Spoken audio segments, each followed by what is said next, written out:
So as we make our way to Gerudo Town via Gerudo Tower, go figure, I want to take the time to talk about a few things. One of which being the startup quest for the Divine Beast.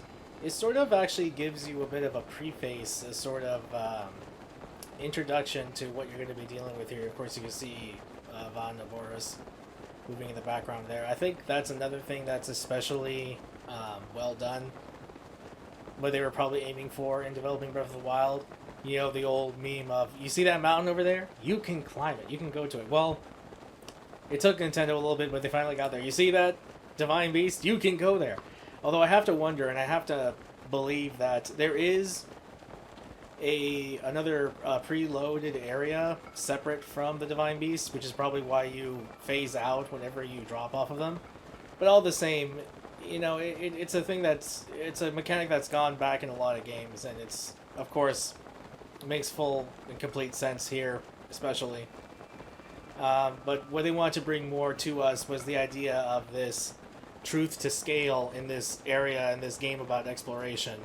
And of course they wanted to bring about that feeling of seeing something so incredible in the distance and something you can interact with. It's hopefully something that they will include again in the sequel. Now, back to getting into Gerudo Town. It was really neat and interesting that this was a sort of a subset in itself, a quest that you had to go about taking on yourself.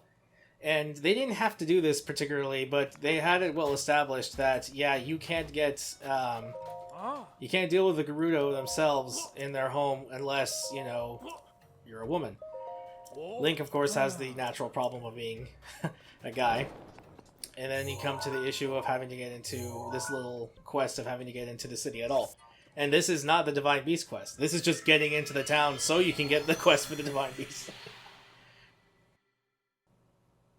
So rather than traversing the desert back and forth and once again, you know, removing that hindrance of having to deal with the hot or cold, and something that is, of course, true to form is that the desert is really hot during the day, but it is freezing at night. So naturally you take cold damage depending on what time it is. And as I said before, this is really the only place of prevalency that you will actually deal with heat damage. Very different from Death Mountain. Death Mountain has, I forget what the actual damage is. It's like scorching heat damage. Yeah, for those of you who haven't seen it, your temperature meter is literally on fire. It's that hot. Foods that are cold will not protect you from it. It is an entirely different status effect, but I digress. We'll be dealing with that more than likely in the next part, as we're just knocking down these Divine Beasts left and right. So naturally, we can't sneak around any guards, although I think that would have been an easy out for them, but they decided to go the extra mile, and of course want to pick up on a very old classical trope that spans a lot farther back than I think a lot of you might realize. And that is the trope of the cross-dressing hero. The cross-dressing protagonist is something that goes all the way back to Norse prose and poems. And as soon as we land here, Von Navorus is going to give us the introduction it didn't give us before. I found that quite interesting the first time I just decided to adopt this route. We just go straight to Gerudo Town. When you hit the ground, I figure that that entire quadrant, or this entire space, you know, that loads in with the towers, etc., is the program for the beasts announcing themselves in that area, so to look out for them. But no, it's more around here. So you have to start the side quest of hearing rumors about there being... Actually, I'm going to go ahead and purposely use this last charge of Rivali's Gale. Make our way quickly up here. You hear rumors about this guy. This cross-dresser, or this person who's, you know, cross-dressing for obvious reasons. You have to study your face, and you have to say you're very beautiful in sarcasm in order to pass this on. So, for 600 rupees, we get our disguise. Now, this Norse prose, it comes from a name in a book that I am not even remotely going to begin to try and pronounce. Because even if I tried hearing it properly pronounced the first time, I'm quite certain I would still get it wrong. It's going to be on screen right here. These poems, they're not very long, so if you have a chance and you want a good laugh, give it a read. But it is dealing with instance where Thor himself, first son of Odin, had to cross-dress by trick of Loki, of course. And he had to pretend that he was Freya at a dinner party, I believe. It has been a while since I've read it and heard it, but yeah. So it's a really, it's always used as a gag. I don't think there's anything particularly sexist about it. If anything, there's could be a lot to be said about breaking the social norms of, like, being, comfortable in one's masculinity and all that stuff. And it's pretty funny that the Vikings, of all people, were the ones to have the earliest mention of this. But yeah, we see it very much today. You see a lot of modern stuff. On top of Zelda here, you see it in Huckleberry Finn. You see it in a lot of prevalent movies, starting throughout the 80s, like with that movie Tootsie with Dustin Hoffman. You have Mrs. Doubtfire with Robin Williams, of course. And of course, yeah, we have it here in Zelda. It's a common trope. But I digress. Something that was really interesting is that they will touch on a little bit here and there with the Gerudo people and their culture, having, dealing with the fact that they are a matriarchy and that men are not allowed within the inner sanctum or the confines of their society. And this affects them. You see the effects happen. If you go around and do the side quests for the Gerudo people, you will notice that there is an entire study, a course of education in how to interact with, in their language, Vo, or male, opposed from Val, which is female in their language. Another thing that I believe this is the first instance, not the only friendly Gerudo, because of course, Nabaru was a friendly Gerudo in Ocarina of Time. But other than that, in Majora's Mask, they were pirates. This is the first time of you dealing with them as a strictly separate race that you can deal with that's pretty much friendly. Urbosa starting it off, of course, and then 100 years later now. Getting over this... Oh, well, batteries are low. Good thing this is the last video for today. Now that we have this done, I need to upgrade my stasis rune because of the quest that we were given by Reiju, the Gerudo Chief, in order to get access to Naborus. So just breaking down and breaking out all of the repetitive stuff, you'll notice I'm in different attire now. I just went ahead and I I re-got some much needed arrows, and you want to talk to Beetle here at this point. He'll talk about Customer Appreciation Day, and he will give you an ancient arrow, which I need for this quest, just to make it much easier on myself. And of course, while I'm here, I'm going to go ahead and pick up some arrows. Yes, I know. I should be able to make it through the Divine Beast for this. No, don't do that. For this video. Wow!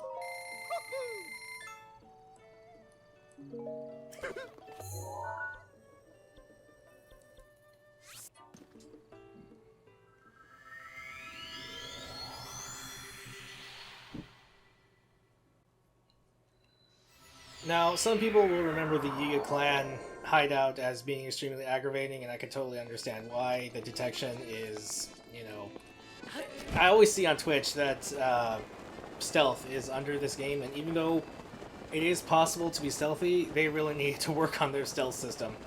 Not that you can't make use of such things like, a stealth attack here and there. And of course, this whole quest is, mapped out to be a stealth sort of incursion. It really isn't. It really is just a pain in the neck that you really don't need, which is why I need to upgrade stasis and get that one ancient arrow. So if you ever had a problem of running through the Yiga clan hideout, so you pretty much want to do this. You're normally supposed to come in across the desert, but you can quickly realize that you can just go above a lot of obstacles that you really don't need to, much like the path up to Zoro's domain. We make our way over here above as far as we can go back, because a little bit too far. You can drop into the area where the boss fight is, but there's a very specific trigger that you have to cross. And it is possible to clip into there with a well-timed bomb do some floor clipping. But ultimately, it's just not worth it. It's not worth doing. It's honestly faster to just do this. They have to go through the pressures of making sure that it's at night. The setup is it needs to be at night so you get the stall moblins to come out. You target them, you do a well-timed dodge backwards, and before you land, you're supposed to carefully time a bomb on the floor that'll help you clip into the ground that you can just come in through the bottom here. Normally, if you can do is you can just...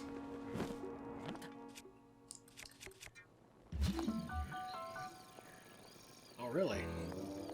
Actually, I need time for him to do that. Normally, he doesn't bother trying to come around and notice you. That wasn't what was intended, otherwise I wouldn't have really needed to upgrade stasis. Usually what I do is I stasis him there, and then I just go run past him. And even if you are caught, if you're fast enough, you can get into this second part of the hideout. Yeah, you can go ahead and you can just, you know, continue what you need to do. It's actually kind of funny if it does trigger, that way you can just keep being stealthy in this section while all the, you know, the panic music is going off. So we go ahead and get a very well appreciated bounty of Mighty Bananas.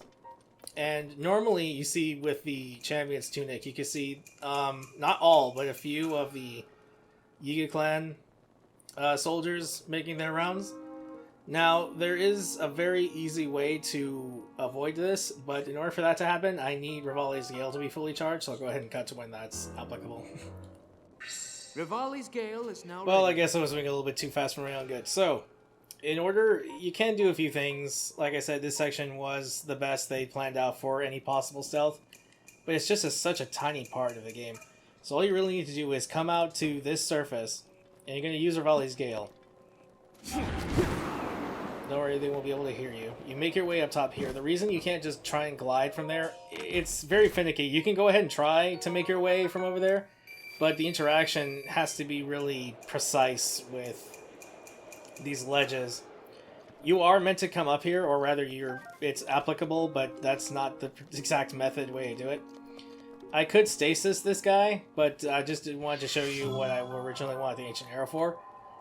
Yeah, these are pretty much light arrows. So all you have to do is get rid of that one stooge, get back here, and then you're already... That's the Yiga Clan. That's the major headache that everybody gets for getting past them, and then you just do the boss fight. Which, again, like a lot of the other boss fights here, is really pathetic. The only thing I do notice is that Koga has a considerable amount of health, but again, that's nothing that you can't get past with, you know, some Mighty Bananas. Come on. And whatnot. Something I will mention that I feel they really missed, and this is, again, my personal opinion. The vibe you get from the Yiga Clan is not at all what I expected to be, you know, played out fully. Come on, no, that's the wrong way. Here is Comedic was the last thing I was expecting. This is like some weird, freaky, demonic worshipping death cult.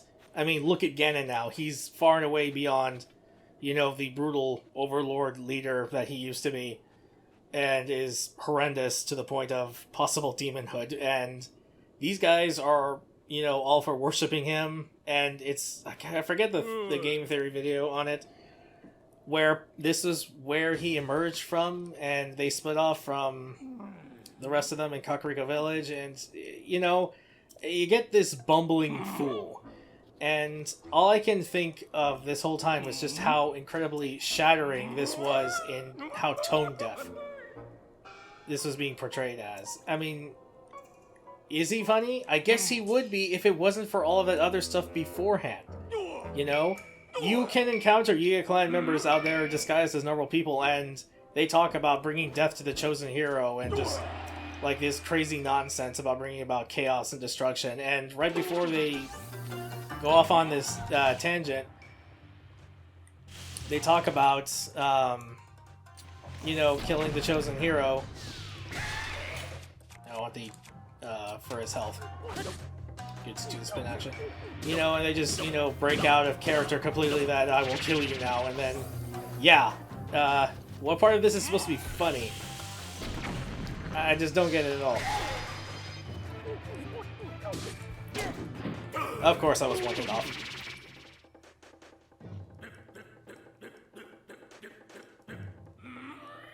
He's just a bumbling oaf, and he has these cute little tricks that are very easy to topple and, you know, punish him for him directly, but it's nothing particularly special. It's really just a waste of your time.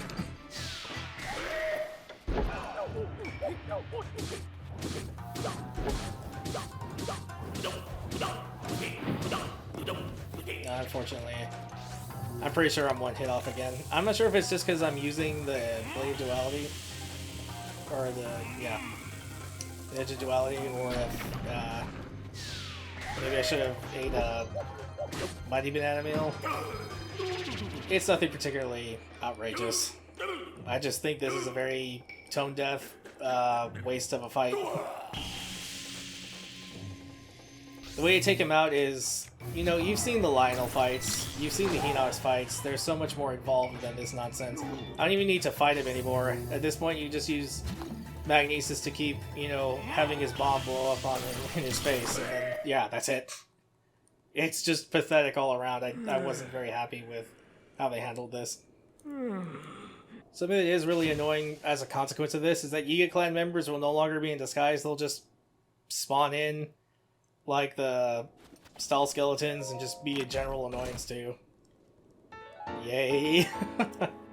Anyway, okay, so we have the helmet, we make our way back, and then we're gonna go ahead and do the Vonaboris dungeon. Not even. Okay, making our way over to the outpost here, just to the outskirts of the Guru village. You'll notice that we are sped up a little bit, but this isn't going to be quite as similar as the other speed up sections. You see me using Rivali's Gale here, that's on purpose because the path I use for Vonaboris requires 3 charges, and while I make my way to those points, I'll just go ahead and waste those 2 charges right there to get the full charge later. So normally for the speed up sections we go at, I'm assuming the correlation is 3 times as fast because the percentage of the speed is 300 times the rate normally, that's why I play music over it. For this section, what I'm going to do for these moments that require post-commentary for the Divine Beasts is just put them at half that. So I increase the speed to 175%, so half their normal rate.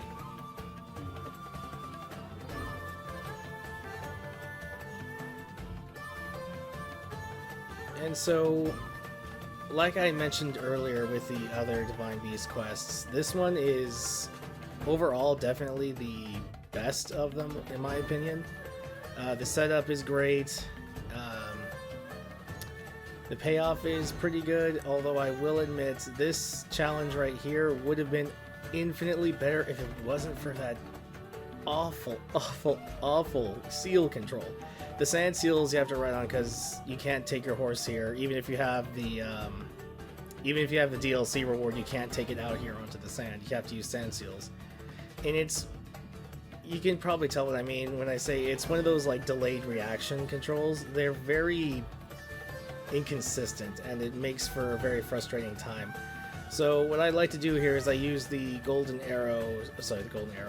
bow to get good close-up on some of these hits. It doesn't work out too well, so I switch over to the regular steel bow and arrow. And like I said, the challenge is a lot more interesting. You have to stay within the safety bubble when Naboris tries to shock you, and other than that, you have to hit twice. Notice they had a health bar because I have a champion's tunic on. You have to hit each foot twice with bomb arrows. It's not too hard. I wish it would have been more drug out. In this particular case, it just goes to show how these could have been more exciting to do. It's really more of a chore on repeat playthroughs, unfortunately. And this one was just made more obnoxious with the poor seal control. It just makes it feel like ultimately something I just want to get out of the way, and I really don't think that's something you want to ever occur in any game that you play. So yeah, these could have been more fleshed out. As I said earlier, especially, the characters could have been more fleshed out more as we just quickly go about these control nodes. Raleig's Gale is good because the Divine Beast here in Vonaboris is a very... it's definitely the most intricate of the Divine Beasts, and one I want to believe, worked the longest on, which also might mean that if we're going with the theory of time constraints, was one of the earlier ones they constructed. There is no set order to them. They fully understood that this could be your first Divine Beast anybody play. It'd be interesting to see how. I would like to see the statistics on how many people went to which of the Divine Beasts first. Because of its intricacy, I would also say that Naboris is the more complicated of them. Which, what I did was find out that this is the last one I did. And, well, for this playthrough, was the third one that we're doing. And I know that I said that people usually go to Varuta first, since they heavily thumb the scales towards you going toward the Zora first. The design here, it would seem simple, but they make it more, more than it is. You have of course, the magnetic / electrical components to this big drum of the camel that is Von Naboris. And then, of course, you have the control points, scattered out appropriately. And it's a nice way to kind of, show you that there's effectively there's 3 sections to the drum, and there's 2 modes. The upper mode where you have the cable going up top, and then the lower one, which going down the bottom, which is the one you'll typically want to for the boss fight. This dungeon is my most favorite because it took actual, thought into trying to figure out how you wanted to navigate, because of course the position of the drums each will change the position of the rest of the terrain inside here. And it was really interesting and neat. Obviously you wanted to complete the cable for both functions, for the rear and the front of the camel. And it was just, they put a lot of thought into this. Not all of the Divine Beasts are equal in this regard. And so, Von Naboris tends to be more vertical because of this, especially with the 2 humps on its back. This is the reason I wanted Revali's Gale, is you could really scale the Divine Beast, even though you can't. This is the kind of rock material that they prevent Link from climbing on. So use Revali's Gale to get a lot of much needed altitude to, bypass certain pathways. And one of them is just going to be completely broken because there's enough of a gap where you can boost above it and then just get to one of the panels without having to do the annoying process of going to the 2 humps to get 2 iron magnets in order to open the bars to one of the control panels. No, you can just use Revali's Gale to get over that. And an easier way to not have to raise the internal drum pylons in order to channel one of the mechanisms that allows you into these 2 humps. Nah, you can just get enough space right here, as you can see, and get around that by flying into these areas by use of Revali's Gale. So I guess in this regard, I would say that, in these examples, Revali's Gale is broken, but that's more a matter of ingenuity on the player's part than anything else.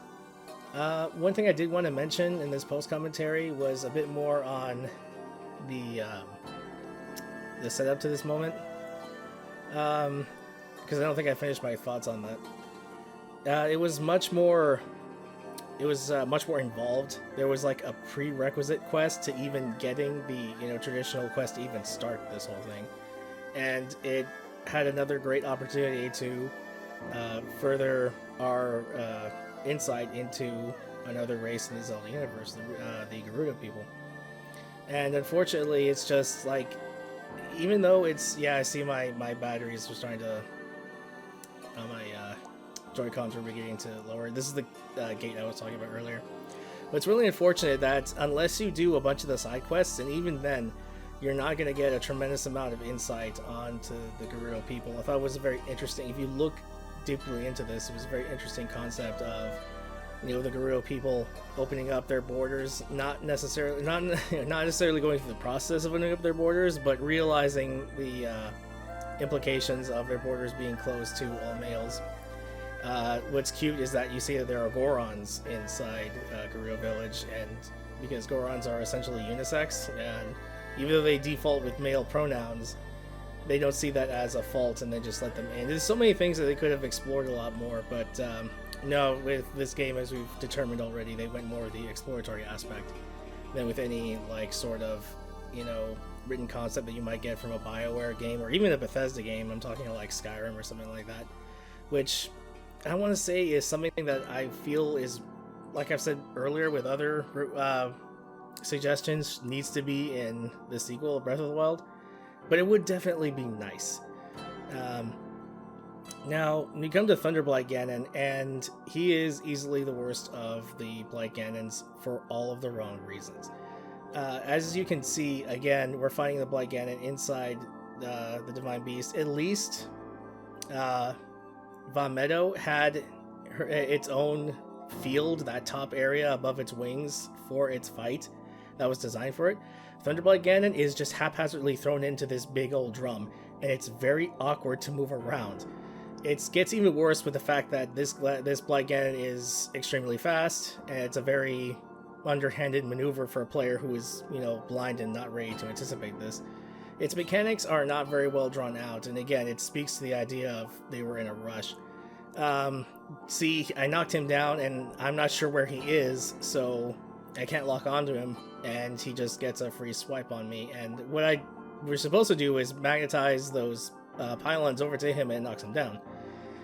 And yeah, I just couldn't tell where he was. This is made infinitely easier if you just happen to, I'm fighting the scenario here. I'm not fighting really the boss. If I wanted to do was this, is just find him knocked down and then just spray him with bomb arrows and be done with it. It's another matter, again, I'm fighting the situation they've set up in the game's design, and it makes me just want to get through it faster, because it's not enjoyable. Thunderblight Ganon's fight was not well thought out because of its scenario and because of its movement, so it's the worst of all of them. At worst, some of them are boring and rather inconsequential, but on the other hand, it's better to be boring and inconsequential than something to be dreadful for poor game development reasons. So that dungeon's over with. We just go ahead and make our way over to talk to Riju and to finish this out. We'll go ahead and continue with our setup. We're actually not going to start the fourth and final Divine Beast next time. We're actually going to do a little bit more setup. The fourth and final Divine Beast will probably be on the part after this one. So thank you guys very much again for joining me. I'm so glad I decided to go ahead and do post-commentary, because the Divine Beast dungeons, you can call them that, don't require a ton of concentration, but for, like I said, for all of the more annoying reasons that I listed, I just wanted to focus and just make it very fluid. And this way I get to be able to make my thoughts and processes more fluid as well, and just conveying that.